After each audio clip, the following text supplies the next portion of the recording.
So what you're just suggested as to how earmarks should work in the future is exactly how they worked in the past. So I suspect you would have supported earmarks if you were in the United States Senate. I'm sorry, the 6,000 earmarks that were put in place under the Speaker's term, for instance, were oftentimes tagged onto other bills.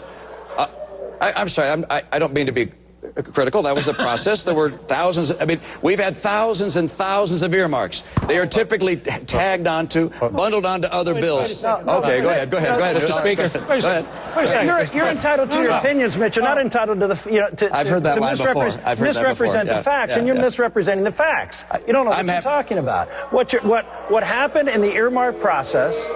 What happens in the earmark process? It was that members of Congress would ask, formally, publicly request these things, put them on paper, and have them allocated, and have them voted on in committee, have them voted on the floor of the Senate. Congressman Paul, attached to a bill, as part of the bill, and the president can't veto it.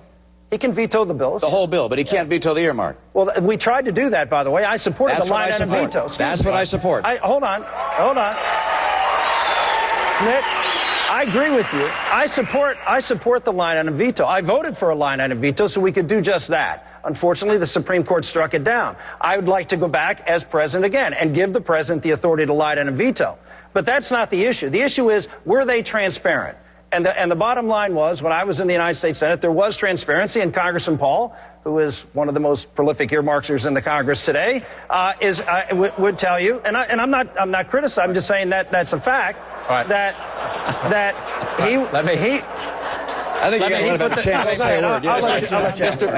Mr. Speaker, you were referenced by the governor. You first, then Congressman Paul. Don't worry, we'll get to you, Congressman, I promise. Good. Now, look, let me just say flatly, all of you need to think about this, because this is one of those easy demagogic fights that gets you in a lot of trouble.